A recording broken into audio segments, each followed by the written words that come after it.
Maraming salamat po. Magsiupo lang po kayo.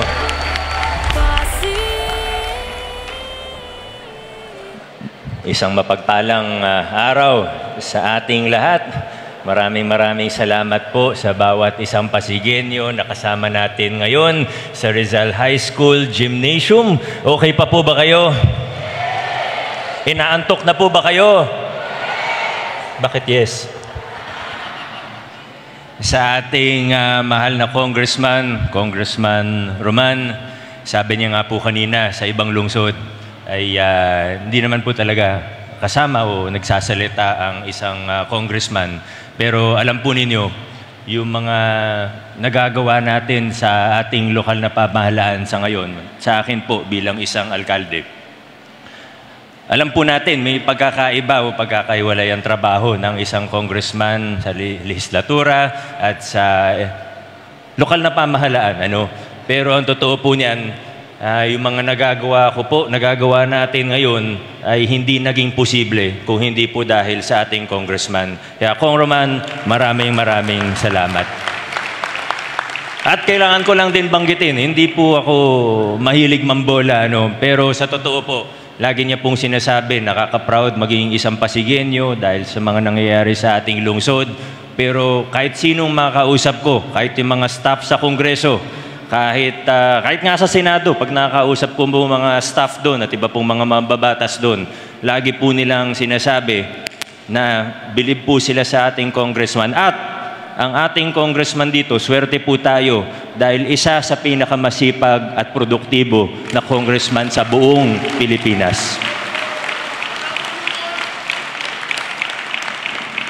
Siyempre tayo rin po ay nagpapasalamat sa ating Sangguniang Panlungsod. Salamat po sa pag-imbita at sa pag-welcome sa akin sa inyong regular session.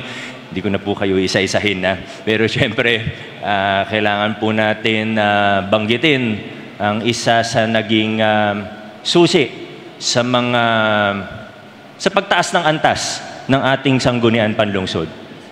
Nakita po natin itong nakaraang 2 taon ay tunay na nag-level up ang ating Sangguniang Panlungsod. Siyempre, kasama po ang mga konsyal natin, pero ito po ay nangyari sa pangunguna ng ating napakahusay na Vice Mayor Dodot Jaworski.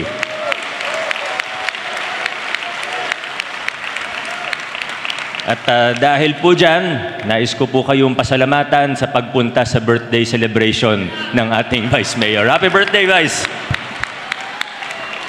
Sa ating mga barangay officials, dito po, halos lahat ng ating mga kapitan, nakikita ko po yung mga ibang kagawad nandirito sa paunan ng ating Capconsi Ambo Alba. Maraming salamat po. Ang mga SK natin, marami rin po sa mga SK natin ay kasama natin sa paunan naman ni Councilor SK Fedpres and SK Chairwoman Casey Costillas. And ang pag-asa ng ating lungsod at sila po ang pagdating sa susunod na kabanata ng ating lungsod, makikita po natin na sila po talaga ang mag-step up at magtutuloy ng mga nasimulan po nating pagbabago sa ating lungsod. Sa mga representante ng ating nasyonal na pamahalaan, national government agencies, huwag na po kayo magtampok, hindi ko na po kayo isa-isahin. Ma'am Vita, dahil siyempre, ayaw naman po natin masyado ng mahaba. At sino pa po ba? Mga civil society organizations natin, nakatuwang natin sa magandang serbisyo sa ating lungsod. CDC representatives, nasan po yung sa CDC natin, mga CSOs natin? I am very proud and very active ng mga membro ng ating vibrant civil society dito sa lungsod ng Pasig. Hindi ko na isa-isay ng lahat ng mga local special bodies, mga representatives po mula sa religious sector, mula sa academe, sa iba't ibang partner NGOs po natin, sa mga kapamilya, kamag-anak po ng mga opisyalis natin, at marami pa pong iba. Muli po, hindi ko na isa-isahin dahil alam niyo po, tuwing magkakaroon po tayo ng State of the City address taon-taon, mga 2 to 3 days before, namumroblema po ako. Iniisip ko, paano ko kaya paiiksiin ang aking talumpati? Kasi sa dami po ng ginagawa natin sa araw-araw, at dahil once a year lang naman po ito, sa totoo, yung hinahanda po ng aking staff, ito po, 35 pages po ito. Malaki naman po yung font. Kaya hindi naman po ito tatagal ng isang oras. Ano? Sabi ko nga, kung Vice, bigyan ko ng challenge yung sarili ko. Kasi alam ko naman, di naman kayo aalis kahit 4 na oras po ako magsalita dito. Pero ibigyan ko na lang po sarili ko ng 45 minutes. At pag hindi po ako umabot ng ibig sabihin, pag less than 45 minutes po ang aking State of the City address, ililibre po ako ni Vice Mayor ng dinner mamaya. Okay lang po, Vice. Binabati ko rin po ang huli na pong pagbati. Binabati ko po ang may control ng PowerPoint presentation ko. Good luck sa'yo. Sana masundan niyo po ang aking mga sasabihin. Dahil yung may mga ibang part po, may mga ibang part po dito sa State of the City address natin na exciting. Ngayon ng mga ibang nabanggit na rin ni Vice, talagang exciting. May mga ibang parte po ng aking talumpati na maaaring hindi ganun ka-exciting. Importante din. Magkasing importante din. Pero baka hindi yung tipong, uy, grabe, meron tayong bagong database. Di ba? Hindi naman ganun sa lahat ng pagkakataon ay exciting o ang ating ginagawa. Pero lahat po ito ay importante. Tandaan po natin, kung matatandaan po natin nung nagsimula po tayo noong 2019, sabi natin, siseryosohin natin yung pagpapakilala ng totoo at makabuluhang pagbabago sa ating lungsod. Hindi po superficial ang gusto nating gawin. Hindi po pagpapapugi lamang, hindi mababaw lamang, kundi tunay, kundi makabuluhan na pagbabago, tunay na paglaban sa korupsyon, tunay na magpapakilala ng mga institusyon para sa mabuting pamahalaan, tunay na pagtataguyod ng transparent na pamamahala, tunay na pagpapakilala at pagtataguyod ng pananagutan at pakikilahok ng pananagutan ng ating pamahalaan at pakikilahok ng taong bayan sa ating pamahalaan. Kaya yung sinabi po natin, kung matatandaan pa po natin, alam ko, ang bilis-bilis po ng panahon. Di ako makapaniwala na halos 6 years na pala, 5.5 years na rin pala po akong naging mayor ng ating lungsod. Pero kung magbabalik tanaw po tayo, at napaka-importante na hindi natin kinakalimutan kung saan tayo nanggaling. Napaka-importante na nagbabalik tanaw tayo once in a while. Kung matatandaan po natin, noong una po nating sinimulan po ang mga bagay na ito, ang sabi natin, first phase ng pagbabago. Ano yung first phase ng pagbabago? Institution building, introducing change. Bawas muna tayo sa infrastructure hanggang hindi pa tayo ganun kakampante. Ngayon naman, nagsimula tayo noong 2022 kasama na ni Vice at ng mga bagong konsyal natin, yung pangalawang phase, pangalawang yugto ng pagbabago sa ating lungsod. Sabi nga nila, ito na po yung exciting part. Nagsisimula na po. Hindi pa rin madali.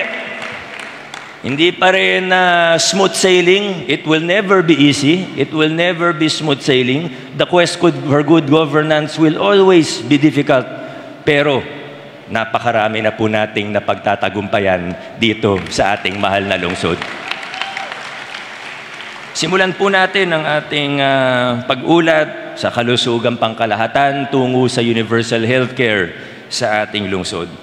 Para po sa kaalaman ng lahat, kabisado naman po ito, lalo ng mga, dito po, mga City Health Department natin, ang ating mga staff ng ospital, ng center, Pasig City, in May 2024. This year lamang po, tayo po ay kinilala na rin ng Department of Health bilang isa sa LGU na implementation site for universal healthcare. Hindi po tayo kasama. Bakit po importante ito?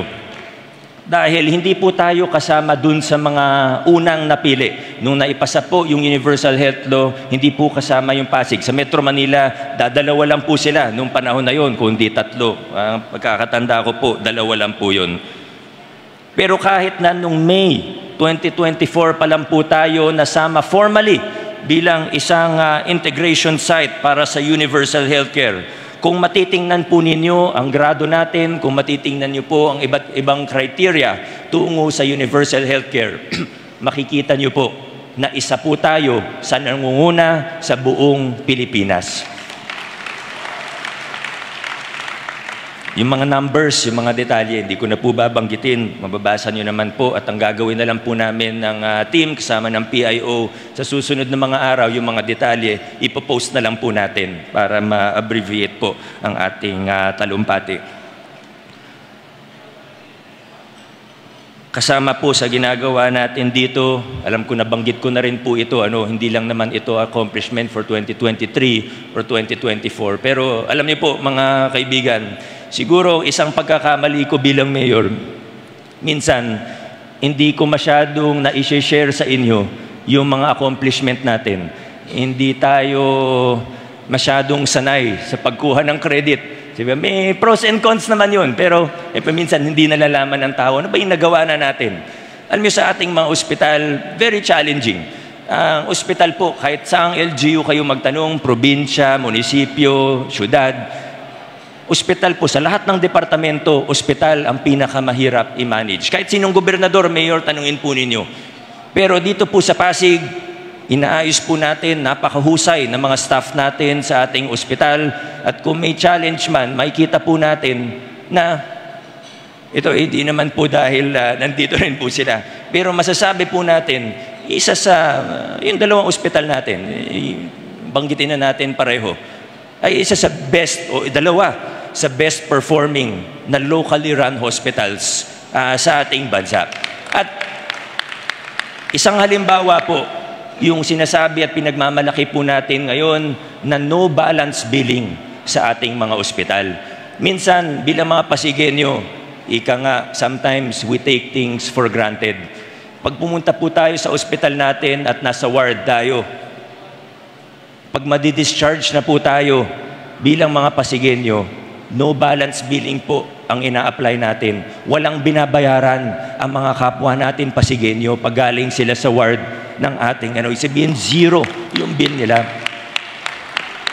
Opo, requirement po yung PhilHealth. Totoo naman po yan.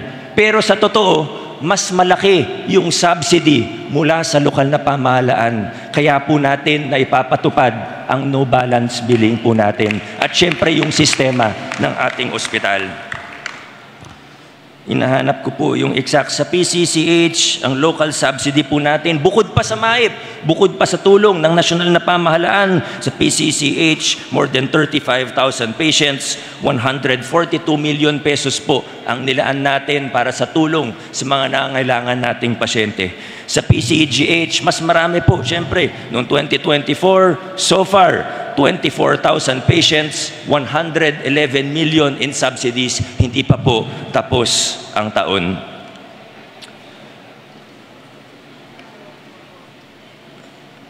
Yung pangalawang ospital naman po natin, alam po natin yung Child's Hope, nabanggit din po ni Vice Mayor kanina, masaya po tayong iulat na nagsisimula na po ang construction na hindi ma-hinder ang operations. Tuloy-tuloy po ang operations. Nagsimula na po ang construction para po ito ay ma-convert bilang pangalawang general hospital ng ating lungsod. Alinsunod sa mga nakita nating pangangailangan.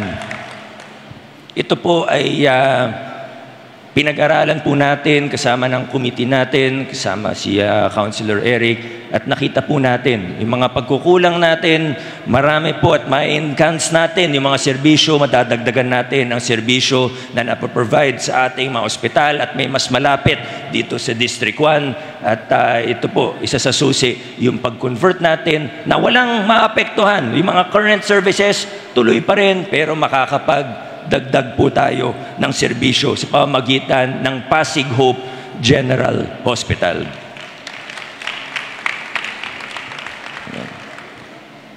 ang ating mga health center, inaayos rin po natin.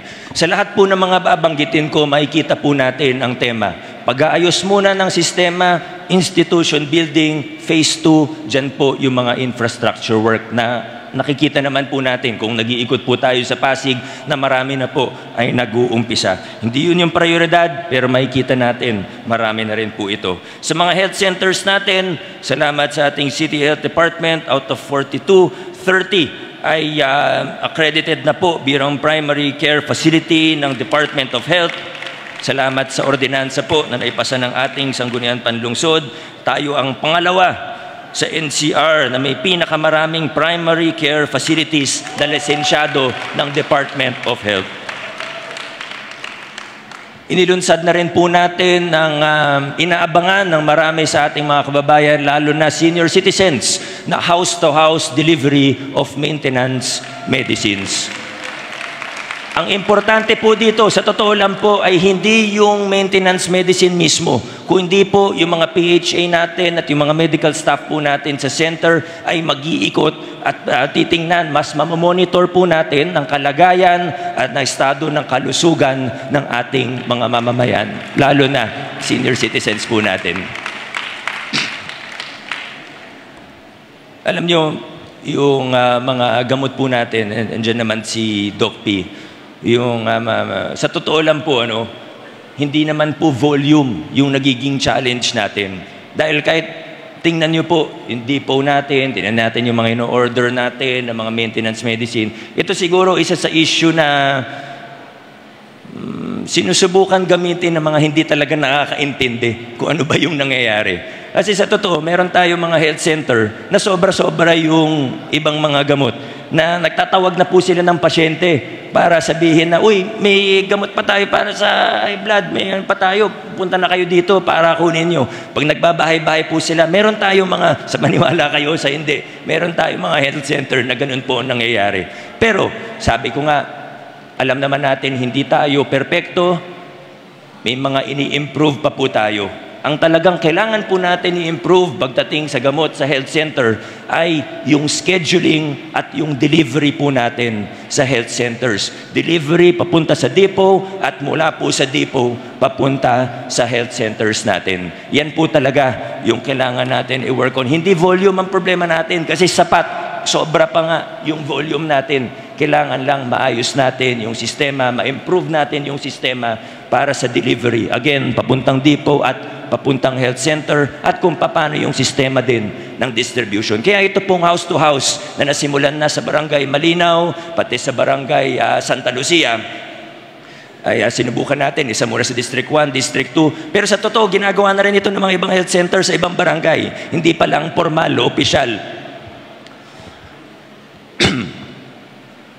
Makakatulong po talaga yung gagawin natin. At siyempre, hindi naman tayo basta magdadagdag utos lang sa ating mga PHA, ang Pasig Health Aid, na sila po yung mga city-paid na barangay health workers. Pa ibang lugar, BHW po ang tawag nila. Tayo po ay may PHA.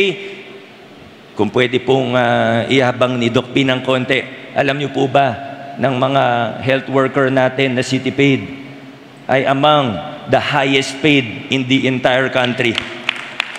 Inaalagaan po natin sila dahil dadagdagan din natin ang trabaho nila. Yung pag-house to house, pag-check up, pag-BP sa mga senior citizen natin. Sa ngayon, medyo kulang pa tayo ng PHA. Alam naman to ng mga kapitan natin. Meron din naman silang sarili. Minsan, doon din nagkakalituhan, kung ano ba yung staffing natin. Pero sa ngayon, humigit kumulang, may 400 PHA po tayo. More or less 400 po. Ang target po natin, 1:1,000. Within the next 2 years, magiging 800 ang PHA sa lungsod ng Pasig. Marami pa po ito. Pati yung mga improvements natin sa PCGH, yung expansion ng ER, nagsimula na po. Dr. Castro, nakita ko yung picture kanina, hindi ko pa nabisita, pero nakita ko yung picture, may inaano na po sila, nagsimula na yung construction sa expansion ng ER natin sa PCGH. Yung cat lab po natin, Yung cardiac cath lab ba tawag doon ay may notice to proceed na rin. So by early next year, hopefully, ay tapos na po yan. Malayo pa. Gayunpaman, umuusad at ang maganda po rito ay kinikilala na rin po tayo. Hindi natin to ginagawa para sa pagkilala, no? Pero ito po siguro konting validation. Yung pagkilala sa atin ng World Health Organization, yung pagkamit natin para sa nutrition naman. Nabanggit ni Kong kung gaano ka-importante yung Green Banner, Seal of Compliance na matagal na rin natin asam-asam na talagang proud na proud po tayo kina Ma'am Jen at ng mga nutrition staff natin dahil napakasipag, nag-iikot sa buong lungsod Pasig at pinalalakas pa ang nutrition program natin na isa sa prioridad po natin moving forward. Yung first 1,000 days po ito. Di ko na po babanggitin yung Galing Poke Award ni Doc Neri. Ito po importante rin. Ang lungsod ng Pasig po ang naging pinakaunang konsulta provider sa buong Metro Manila. Malaking tulong po ito sa ating mga bisita sa health center at siyempre may mga efforts tayo gaya nung sa prevention. Alam naman natin tungkol sa universal healthcare, di pwedeng gastos lang ng gastos. Kailangan prevention, primary care. Yung electronic health records natin, nasimulan na rin po natin. Malaking bagay po ito at marami pa pong iba. Ano ba nangyayari sa boses natin, Attorney Jeron? Naawa ako sa'yo. Di naman ako, ikaw yung nagyoyosi, ba't ako'y may gantong boses? Joke lang. Joke lang. Pabahay para sa mapanlahok at maunlad na mamamayan. Ganun pa rin po yung framework natin. Phase 1, Phase 2. Phase 1, walang infrastructure projects. Dahil mas importante po na tingnan at ayusin kung ano ba talaga yung mga ugat ng mga problema natin. Hindi yung magpapatayo lang tayo na magpapatayo, tapos yung mga naikinabang kung sino lang yung malapit sa kusina. Alam naman po natin, nabanggit ko na rin po ilang beses na may mga benepisyaryo tayo in the past, socialized housing project, yung mga benepisyaryo, alam nyo na po kung sino-sino yung mga yun. Hindi na tayo papayag sa ganung klaseng sistema. Inayos po muna natin yung sistema, yung housing code po natin, nag-land acquisition tayo. Alam niyo po kung gaano kalaki na po yung na land banking natin para sa mga programa natin. More than 12 hectares na po. At dito lang sa lungsod ng Pasig, kundi kalapit lang po ng Pasig ang mga na land banking po natin. Hindi po biro yung ginawa ni Attorney Malu at ng ating nina Sir Rick sa pag-land banking. Katakot-takot na paghahanap, investigasyon, negosasyon, lahat po ginawa natin para makuha ang mga lupa na ito at lahat sa maayos na presyo, kundi mas mura pa karamihan sa market price. At siyempre nandyan po yung mga problema na napakatagal na, pero napakasaya ko po dahil sa panahon natin na isaayos po. Nandyan po yung ISMAR na 4 na dekada po nila naging problema. Nandyan po yung sa Land for the Landless sa Palateo na ganun din po, mahigit 4 na dekada rin po ang problema. Yung sa Malasaga, yung sa tayo naman na 5 dekada naging problema.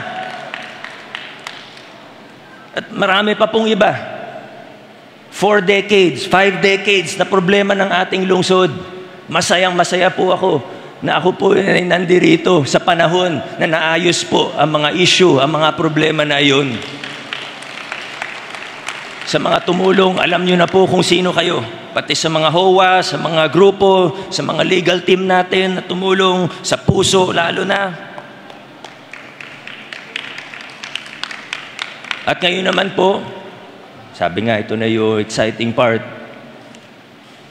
Yung kung may mga naayos na tayong problema, ito naman po, sa second phase po natin, prioritization pa rin po ang gagawin natin. Hindi po bara-barang pagpapatayo ang gagawin natin. Mauuna na po yung para sa mga relocatees sa Tawiran, sa Barangay Santolan, dahil may mga matatamaan po ng revetment wall na malaking tulong din po ito sa flood control po natin sa Barangay Santolan. Ito po ay by this month, Sir Rick, dapat by this month, nagsisimula na po ang construction dahil may notice to proceed na po ito.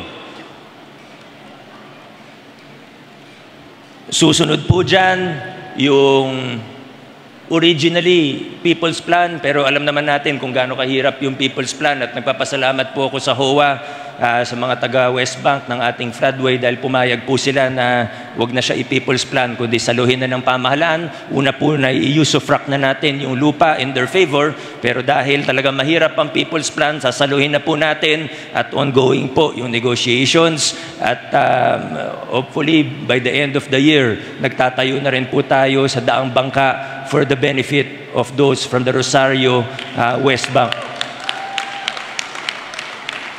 Ang maganda po dito sa ginagawa natin, kahit sabihin natin hindi ganun kabilis yung pagpapatayo, muli po, tiningnan natin kung ano ang ugat. Hindi tayo magre-relocate lang na itatapon yung tao sa malayo, tapos pagkatapos ng 2 taon ay babalik lang po sila dito. Inaayos po natin, sustainable, long-term, pangmatagalan na solusyon ang ginagawa po natin dito. Ang dalawa pang susunod, na yung pinakamahirap na part sa totoo ay hindi yung pagpapatayo, hindi yung clearing, kundi yung pag-acquire mismo ng lupa. Dahil itong dalawang to, dekada rin naging problema. Sa tulong ni na Karik, mga kasama natin sa puso, na-acquire na po ng lokal na pamahalaan ang dalawa sa lugar kung saan masasabi natin marami tayong mga kababayan na nahihirapan sa buhay. Ito po, again, nabili na po halos lahat, halos buo na pong property ay nabili na ng lokal na pamahalaan. Una po sa Vicper sa Barangay Malinaw, kung saan may na-acquire na rin tayong staging area na nadun lang sa tabi mismo ng Vicper yung staging area natin. At pangalawa po, yung Tambakan 2 sa Barangay San Miguel. Nandiyan ba si Kap Manny? Alam ni Kap Manny kung gaano katagal naging problema yung lupa sa Tambakan 2. Again, masaya po tayo sa time natin na ayos po natin ang mga ito dahil hindi lang basta kung anong superficial project, kundi tinitingnan natin ano ang kailangan gawin. Sa totoo, marami pa akong pwedeng banggitin pagdating sa mga trabaho ng puso, pati sa Land Management Office natin. Pero huli na lang po, hindi man directly related sa puso, pero ganoon na rin, yung CFEI ordinance na nabanggit po ni Vice Mayor Dodot kanina, ito po, gusto ko lang ilinaw, ito po ay hindi, kasi may mga iba, siyempre ibang landowners, medyo pumapalag po rito. Pero ang punto lang naman natin dito, habang inaayos natin, di naman sila napapaalis. Yung iba dyan, 2 dekada na dyan, o matagal na po talaga. Bigyan natin sila, habang nandun po sila, bigyan natin sila, wala naman pinag-uusapan sa ownership dito bigyan natin sila ng maayos na koneksyon sa Meralco para hindi delikado. Yun lang naman po yung punto natin dito. Ayaw natin ng delikadong koneksyon. Thank you. Konsi Buboy, City Council. Ikatlong kategorya po natin, dekalidad na edukasyon ng mamamayan tungo sa maunlad na bayan. Siyempre, nandyan po ang usual support po natin, investment in learners, teachers, facilities for basic education. Malaki rin po ang tutulong ni Kong Roman pagdating sa mga bang school buildings po natin under DPWH for more accessible quality education. Nandyan po yung connectivity allowance po natin sa kasalukuyan, 17 out of 44 schools. Basta kumpleto po yung payroll, bibigay na po natin, 17 of 1.15 po natin. Baka nanonood po yung mga ibang mag-aaral sa mga paaralan na kulitin po natin ang ating principal sa lahat po para mabuo po yung master list. Pag nasabit po sa amin yung payroll, dire-diretso naman po, ilang araw lang yan sa schedule natin, yung pagador natin. At hindi lang po para sa mga estudyante. Alam po ito ng mga sa 17 schools na kung saan na-release na po yung connectivity allowance, so 1.5 po natin. Ang kasama po rito ay hindi lang po mag-aaral, kundi pati ang mga teachers po natin. Bukod pa to sa Teachers Day incentive na nabigay na natin dun sa mga may ATM po, na yung 1,000 na pinasa nung last SOCA, incidentally. Napasa po nung last SOCA yung 1,000 pesos sa Teachers Day incentive. Alam nyo, minsan, ginagawa. Minsan may mga big events po tayo, no? Pero alam nyo sa totoo, ito, natin lang. Minsan po, mas pinipili natin ngayon na hindi magkaroon ng malalaking event. Alam nyo po kung bakit? Ito siguro, baka personal preference ko lang o dahil talaga may pinaglalaban tayo, advokasya natin. Gusto po natin na hindi ko alam kung paano sabihin ng maayos eh. Gusto natin lumit ng mayor. Gusto natin na hindi tayo laging nakatingin sa mga taong nasa pwesto. Gusto natin pag meron tayong mga programa, meron tayong mga proyekto, may 1,000 galing sa LGU, tulong para, sige mag-event yung school. Pero hindi na kailangan maging tungkol sa mayor yung event natin. Pera naman natin to lahat eh. Atin po ito. Pag may accomplishment ako, accomplishment nyo rin yun. Sinimulan natin dun sa anti-EPAL natin, 2019, sinimulan po natin yung internal policy sa tulong ng City Council na ipasa, na institutionalize po siya bilang isang ordinansa. Di po ba ngayon, pagpunta kayo sa mga school, ang ganda-ganda, hindi mga mukha ng politiko yung nakabalandra.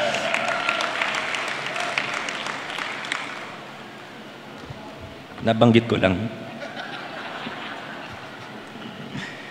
Ay, hindi ko makakalimutan. Ito yung pinaka-importante pagdating sa edukasyon. Marami tayong programa. Yung reading camp, di ko na naisama sa report ko. Sa totoo, ang ganda po ng resulta natin. Ma'am Cheryl, PJ, Sir Jay, nandyan din pala yung reading camp natin. Napakaganda ng resulta this year. Siyempre, kayo naman po talaga yun. Suporta lang po kami. Sama ng Sinergia. Pero sa aking opinyon o sa aking palagay, ang pinaka-importanting tulong ng lokal na pamahalaan pagdating sa larangan ng edukasyon at para sa kinabukasan ng ating lungsod ay wala na pong iba kundi ang Pasig City Scholarship Program. Yung scholarship program, yan po yung pinaka-importante sa lahat. Sa kasalukuyan po, ay hindi lang po basta yung regular scholarship natin ang pinatutupad natin, kundi meron na rin po tayo yung naisip po ni Vice Mayor Dodot nung bago po siya sa pwesto, ang ating Pag-asa Scholarship na may 1,568 scholars na sa PCC at Arellano Pasig. Yung scholarship po na ito, kakaiba. Dahil hindi lang po ito basta konting allowance, hindi lang po ito basta subsidy, kundi buong tuition binibigay po natin, binibigay ng ating lokal na pamahalaan sa mga deserving students na ito. Na maaaring hindi ganun kataas yung grado, maaaring hindi sila honor student, pero nangangailangan, gustong mag-aral, binibigyan ng pamahalaan ng pagkakataon. At pag sinama po natin itong bilang na more than 1,500 Pag-asa scholars po natin, ang total number of scholars natin noong 2019, more or less, higit kumulang 12,000. Ngayon po, ngayong 2024, papalo na po sa 28,000 scholars. Tayo dito sa lungsod ng Pasig. At hindi pa po tayo tapos. Next year, dadagdagan pa po natin ang bilang na yun. Ang dami pong mga statistika dito na pwede kong banggitin, pero sasabihin ko na lang po, congratulations din sa DepEd Pasig, sa ating division. Ang Pasig City Science High School at iba pa natin mga school, talagang isa sa best performing sa buong bansa. Congratulations. Maraming salamat din sa inyo. Sa lahat ng local school board members, maraming salamat din po. Alam niyo naman po kung ano yung ginagawa po natin. Kasama pa rin po sa larangan ng edukasyon ang ating TechVoc, ang ating Technical Vocational Livelihood Programs. Ito po yung bilang ng mga nakapagtapos mula sa PCIST, sa ating livelihood, sa BCLP, at syempre meron din po yan na Starter Fund. At sa susunod siguro na taon, sa tulong ng ating sanggunian, ay isi-streamline po natin at i-merge po natin yung tatlong programa na ito. Makikipag-link tayo sa mga employer para mapalakas pa po ang TechVoc programs dito sa lungsod ng Pasig. Yung sports program natin, masasabi ko rin po, hindi naman po sa pagmamayabang, pero isa sa best din po. We have 150 grassroots coaches, 24 sports disciplines, Ang haba po ng listahan na ito. Pero isa na po, noong 2023, overall best performing LGU sa Philippine National Games sa mga atletang Pasigueño, ang mga kabataang Pasigueño. Sa PLP, si Doc Reggie mahihain, kaya hindi ko na po siya babanggitin. Yung pag-create ng job placement office, yung mga inaayos po sa PLP, banggitin ko na rin po yung lalo na sa nursing natin kasi yung talaga challenge sa ER. Hindi lang naman expansion ng ER yung pinagtutuunan natin ng pansin, kundi yung supply ng nurses. Yun actually yung biggest challenge sa mga ospital natin. Nagkukulang talaga sa mga medical professionals, lalo na sa nursing. Binalikan ko lang po yung sa health. Sa ating PLP, pag nursing student po doon, hindi lang po tuition ang libre, kundi pati yung RLE na halos kasing mahal din ang tuition. At yan yung dahilan kung bakit nagda-drop out ang maraming nursing students. Sa PLP, libre po yan. Sa PLP, may connectivity allowance pa. Ganon din po sa Pag-asa Scholarship natin. Hindi lang po tuition pag nursing student, kundi yung RLE ay sagot din po natin. Mas malaki po yung allotment natin for nursing students kasi tinutugunan po natin ang shortage, hindi lang sa Pasig, kundi sa Pilipinas, alam naman po natin yan. Tungo na po ako sa ika-4 na kategory, maagap na serbisyo. Siyempre, nandyan po yung kinatutuwa ng maraming Pasigueño na emergency go bag na para sa lahat ng pamilya Pasigueño po yan. At gaya ng iba pa nating serbisyo, gaya ng pamaskong handog na naging simbolo ng pagbabagong pinakikilala natin, hindi kailangan dumaan sa kahit sino, kundi pantay-pantay ang tingin natin sa bawat isa, ano man ang estado sa buhay, ano man ang kalagayan, ano man ang pinanggalingan, ano man ang politika, lahat po ay gusto natin mabigyan ng mga programa, ng mga serbisyo katulad po nito.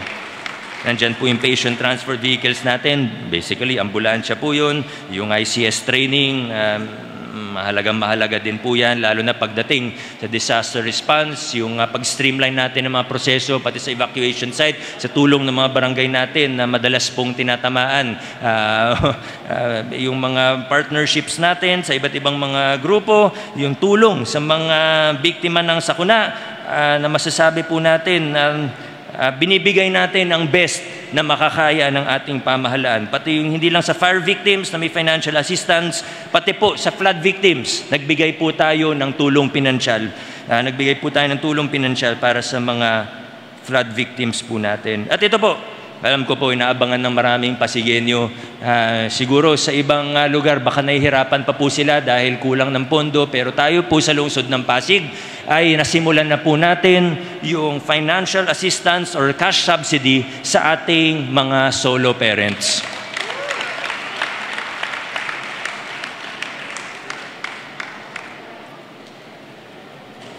Nandito po ba yung mga senior citizen po natin? Si Councilor Edith, nakita ko kanina pa talagang ganadong-ganado. Meron po tayong local senior pension na nasimulan po natin noong taong 2022. At gaya po ng kahit anong programa, first year, pilot testing po yan. Second year, pag-aayos ng mga issue na nakita natin. Pangatlong taon, ito na po ang panahon para sa expansion ng ating local senior pension. Talagang araw-araw na ako kinukulit ni Councilor Pao Santiago para rito na gusto na po namin isama hindi lang yung wala pang pensyon, kundi isasama na po natin yung may mga maliliit na SSS pension.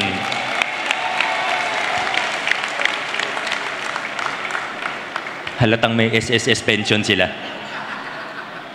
Yung sa centenarians, nabanggit na naman po kanina, yung cash gift natin sa PWDs, hindi tayo tumitigil sa cash gift, kundi kasama sila, pati sa budgeting process natin, at nabibigay tayo ng tulong basta may mapakita po sila sa atin na magandang programa. Ganun din po sa ating mga seniors association. Di ko na po babanggitin yung mga ibang assistance po natin sa mga medical assistance, at iba pang mga tulong pinansyal, burial assistance, mga programa ng peso na kagaya po kaninang umaga lang, may launching po tayo ng GIC CIP, ng SPES, meron din tayong Kaagapay, si Pag-asa, tulong sa mga MSMEs, micro, small, and medium enterprises po natin, yung tapat, nilalapit po natin, yung tapat loan po natin sa ating mga konsyal, Councilor Simon, ilalapit po natin sa sanggunian natin para taasan yung cap o taasan yung pwedeng may utang ng mga MSMEs na may magandang business plan. At sasamahan natin, hindi lang po ito pautang, kundi may kasama po ito na training, pagsasanay, capacity building para sa mga MSMEs po natin. Ikalima, tapat, masinop, at mapanlahok na pamamahala. Nasimulan po natin ang participatory barangay development planning. Maraming salamat sa Barangay Manggahan, Barangay Santo Tomas, Barangay San Miguel, Barangay Santolan, at Barangay Capitolio na pumayag po kayo na maging pilot site ng ating participatory barangay development planning. At sana po ay naging maganda po yung experience ng 5 barangay natin. Titingnan natin ano yung kailangan pagandahin. Gusto po natin na ang ating paggugobyerno ay hindi lang basta kung anong maisip ng mga chief executive natin o ng konseho sa barangay man o sa city level. Kundi gusto po natin kasama ang bawat isang Pasigueño, ang bawat isang kabarangay dahil naniniwala po tayo na kapag inklusibo ang pamamahala natin, kapag inclusive ang ating governance, ang progreso ay nagiging mas inklusibo at nagiging mas pangmatagalan. Kaya po natin ginagawa ito. Muli po, salamat sa 5 pilot barangay po natin.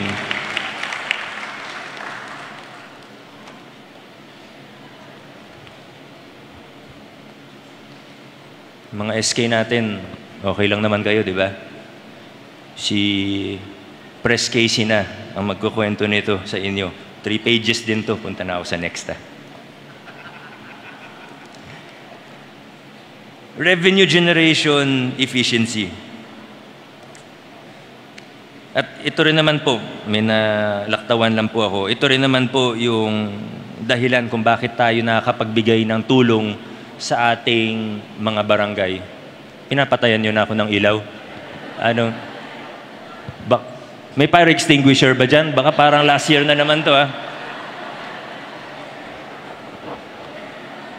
Ayun, may fire extinguisher sila, nakita ko. Financial aid to the barangays. 2025, pwede na po natin gawin 4 million and 6 million. Ang barangay aid po natin, ang financial aid po natin sa small and big barangays respectively. Ang inihiling lang naman natin ay mapunta sa maayos ang pondo natin. Gaya ng ginagawa ng karamihan po sa inyo, liquidate natin na maayos, sumunod lang tayo sa mga proseso natin at gamitin po natin, di para sa kung ano lang, kundi development projects po sana. At nakita ko naman po, marami sa mga barangay natin, they're able to put these funds into good news. Into good use. Painom nga muna ng tubig na kung ano-ano na nasasabi ko dito.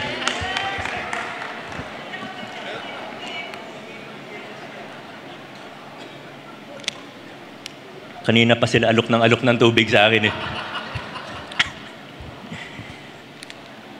Alam niyo na mga kap, alam niyo na po yun.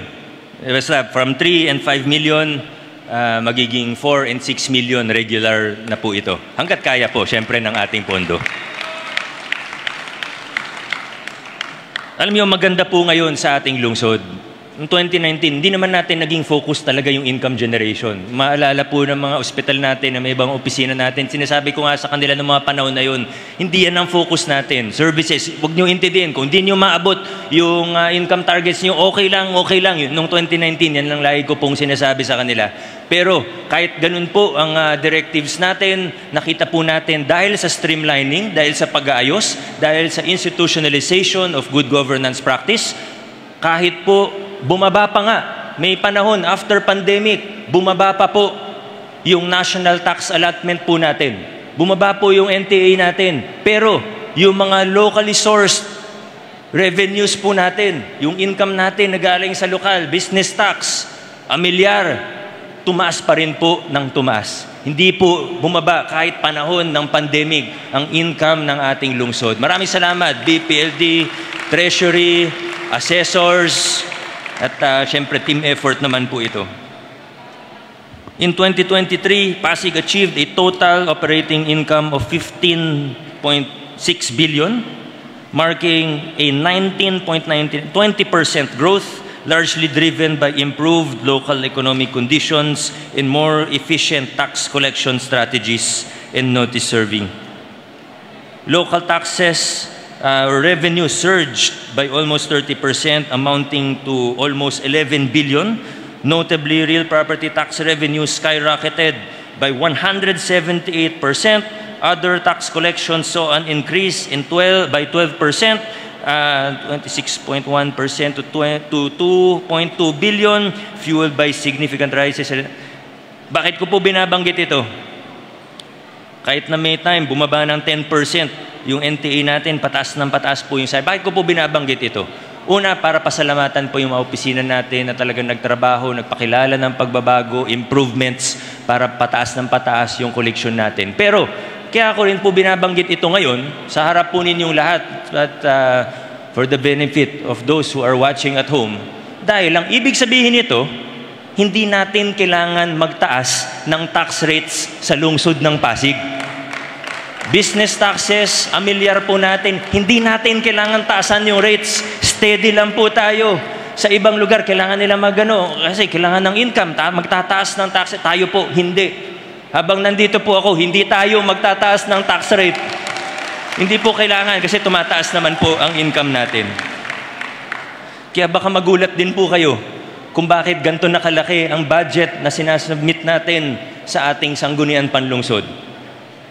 Kung mula 17 billion para sa fiscal year 2024, para sa susunod na fiscal year 2025, umabot na po tayo ng 22 billion pesos sa ating annual budget. Komplikado po ito, maraming factors. Siyempre may beginning balance pa yan dahil sa mga reforma, pagbabago na pinakilala natin sa procurement, talagang napakalaki ng natitipid natin. Alam ko minsan parang yung mga numbers na binabanggit natin, medyo nakakalula, halos hindi tayo makapaniwala. Pero yung matatagal na sa gobyerno, alam nilang totoo yung sinasabi natin. Alam po nila na yung natitipid natin na dating napupunta sa SOP ay more than 1 billion pesos per year. Alam po yan ng mga matatagal na sa gobyerno. Alam nila kung gaano katotoo yan. Kaya palaki ng palaki yung pondo natin. Sa punto na kung 1 billion pesos per year, sa loob ng 3 terms, sa loob ng 9 years, more than 9 billion ang natipid po natin. Siguro more than 10 billion kung tutuusin. Kung tutuusin, yung ipapagawa po natin na bagong City Hall, walang maapektuhan na program, project, activity of the city. Walang budget category na bababa yung pondo kahit 1 piso, lahat pataas. Pero makapagpapagawa tayo ng state-of-the-art City Hall that will be good for 100 years. Para tayong nakapagpagawa ng City Hall na libre. Yun yung totoo doon. Kaya gawan nila ako ng kwento, subukan nila kung may maniwala sa kanila, tayo sa Pasig. Ito na po, nagbubunga na yung mga pinaghihirapan nating pagbabago. Ito na po yun, mga kababayan.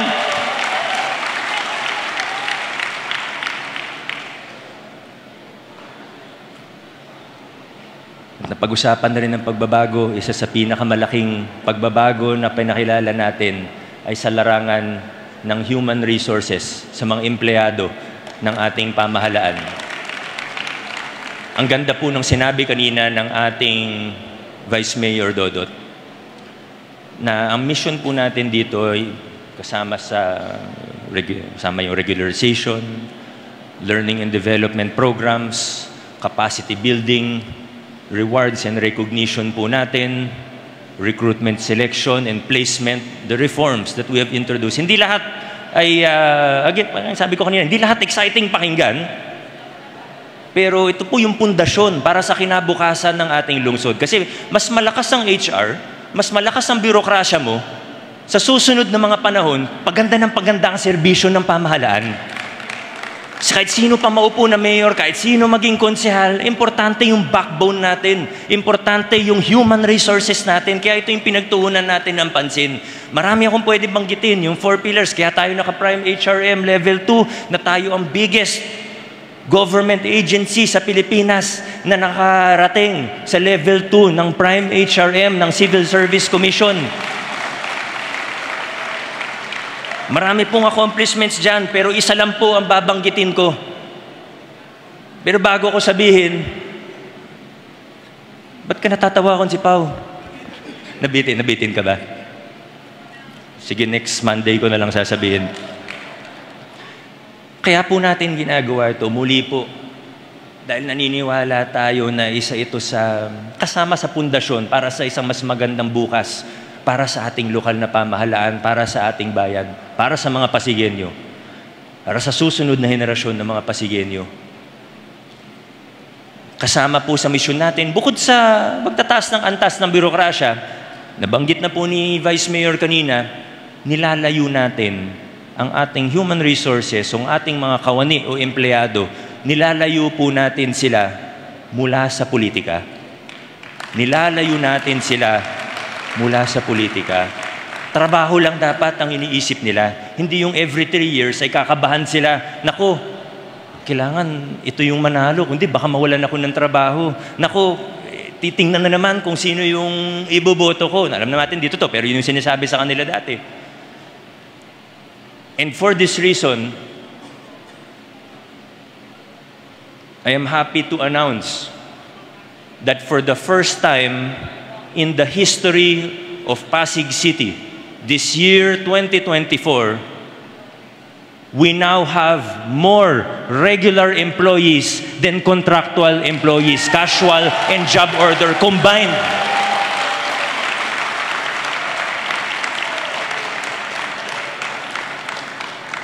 Marami pa po tayong ibang efforts, ease of doing business, na kinalala naman tayo ng Philippine Chamber of Commerce and Industry. Yung mga reformang iba na banggit ko na kanina, yung klima, di masyadong exciting pag-usapan, pero binabago natin kung paano ang paggugobyerno, ini-integrate natin lahat ng opisina natin, yung mga records natin sa assessors pa lang, 240,000+ manual records or paper records ay in-encode natin towards digitization. Itong mga bagay nito, yung mga pakikinabangan ng mga susunod na leader ng ating lungsod. Marami pa pong iba. Huwag na po magtampo yung mga opisina na hindi ko mababanggit. Pero sa totoo, ito po talaga ang direksyon natin sa lungsod ng Pasig. Muli po, ang mga ginagawa po natin dito, hindi lang basta gumawa lang para makagawa ng proyekto. Hindi lang po para masabi lang na ganito yung project. Maganda man para sa politika o hindi, ang pinipili natin parate, our guide to our decision making, is what will benefit the city of Pasig in the long run and for the next generation of Pasigueños. Tinaya natin ang buhay natin mismo para magsimula ng mga pagbabago at reforma dito sa lungsod ng Pasig. Mga kapwa ko Pasigueño, ito na po. Now is the most exciting time to be a Pasigueño. Nagbubunga na ang mga pagbabago na pinakilala natin. Maraming salamat sa buong lungsod. Maraming salamat sa lahat sa inyo. Mabuhay ang lungsod Pasig. Mabuhay ang kapwa nating Pasigueño. Maraming salamat po.